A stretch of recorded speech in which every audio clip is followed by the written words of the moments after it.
Hello friends, మరలా మీకోసం కొత్త వీడియోతో వచ్చేసాను. అయితే వీడియోలోకి వెళ్ళే ముందు సబ్స్క్రైబ్ బటన్ క్లిక్ చేసుకొని బెల్ ఐకాన్ కొడితే మీకు నేను ఏ కొత్త వీడియో చేసినా నోటిఫికేషన్ వస్తుంది. అయితే మనం ముందుగా ఇప్పుడు ఈ ఒక మంచి కట్టడం గురించి మాట్లాడుకుందాం. అయితే వీడియోలోకి వెళ్ళిపోదాం. అయితే నాకు వెనక్కి కనబడుతుంది కదా, అదేంటంటే యారవన్ సిటీలోనే డెమిరా స్పోర్ట్స్ అండ్ కాన్సర్ట్ కాంప్లెక్స్ అనమాట. అయితే ఇది హిమాలయన్ అని కూడా అంటారు దీన్ని. ఇది అర్మేనియన్ నదిలోని ఒక స్పోర్ట్స్ అండ్ మ్యూజిక్ కాంప్లెక్స్ అనమాట, వెన్యూ.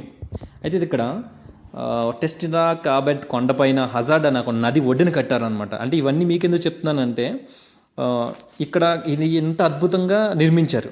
ఇది చూడడానికి ఎవర్రా ఆర్కిటెక్చర్, ఎవర్రా ఎంత అద్భుతంగా ప్లాన్ చేశారు అన్నట్టుగా కొంత మీన్స్ ఎక్కువ మంది సివిల్ ఇంజనీర్స్ కలిపి దీన్ని ప్లాన్ చేసి ఉంటారు. లేకపోతే ఒకరితో అయ్యే పని అయితే కాదు. ఇది చూడడానికి మనం ఎటు నుంచి చూసినా ఒకేలా ఉంటుంది. అంటే ఒక రెక్కలు విప్పుకున్న పక్షాకారంలో ఉంటుంది అనమాట. ఇది మనకి 1983లో ఓపెన్ చేశారు. దీనిపైన అది ఉంది కదా, అదే దాని సింబల్ని, అది అర్మేనియా దేశం యొక్క చిహ్నం అనమాట. అయితే ఇది మరలా 1985లో ఒక అగ్ని ప్రమాదం జరిగిందని క్లోజ్ చేసి దీన్ని మళ్ళీ రీమోడలింగ్ చేసి దీన్ని మళ్ళీ 1987లో రీఓపెన్ చేశారు అనమాట. అయితే ఇది చూడడానికి ఇంత పెద్దదిగా ఉంది. లోపల 7000 సీటింగ్ కెపాసిటీ ఉంది.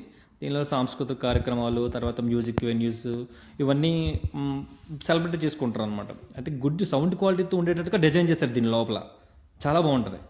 ఇది ఒకవేళ ఎవరైనా ఎక్కువ క్రౌడ్ ఉంది అనుకుంటే మళ్ళీ ఇంకా 1000 సీటింగ్ కెపాసిటీ ఎక్స్టెన్షన్ చేసుకునే అవకాశం ఉండేలాగా దీన్ని నిర్మించారనమాట. అయితే ముఖ్యంగా స్పోర్ట్స్ మీటింగ్స్ కానీ, మ్యూజిక్ కాంపిటీషన్స్ కానీ, మంచి సాంస్కృతిక కార్యక్రమాలు జరగడానికి దీన్ని ఇక్కడ బిల్డ్ చేయడం జరిగింది. దీని చుట్టూ అందంగా చెట్లు ఉంటాయి. చాలా విశాలంగా ఉంటుంది. ఇది చాలా అంటే చాలా విశాలంగా, చుట్టూ నేను తిరిగి చూశాను, చాలా విశాలంగా ఉంటుంది. ఇవి యాపిల్ ట్రీస్ అనమాట. అంటే ఇప్పుడు ఈ వెదర్ని బట్టి ఇది ఎలా కనబడుతున్నాయి, కానీ లేకపోతే చాలా పచ్చగా, చాలా కనువిద్దుగా ఉంటుంది దీని చుట్టూ చూడడానికి. ఇది మొత్తం చాలా ఎక్స్టెన్షన్. నాకు తెలిసి నేను గెస్ చేయలేను కానీ ఒక 5 ఎకరాస్లో ఉండొచ్చు నాకు తెలిసి. ఇది చాలా విశాలంగా ఉంది. చాలా విశాలంగా, అద్భుతంగా.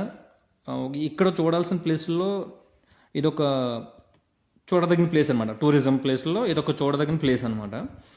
ఇది సిటీ వ్యూ దీనిపైనుంచి చూస్తే. అయితే ఇక్కడున్న ప్లేసెస్ నేను చూడడంతో పాటు మీకు కూడా చూపిస్తాను. మరి బెల్ ఐకాన్ క్లిక్ చేసుకొని సబ్స్క్రైబ్ చేసుకోండి. ఇక్కడ బ్యానర్ ఉంది కదా, ఇది 31st నైట్కి సెలబ్రిటీలు చేసే ప్రోగ్రామ్ కోసం ఏర్పాటు చేసిన బ్యానర్ అనమాట. మరలా కొత్త వీడియోతో కలుసుకుందాం. బాయ్.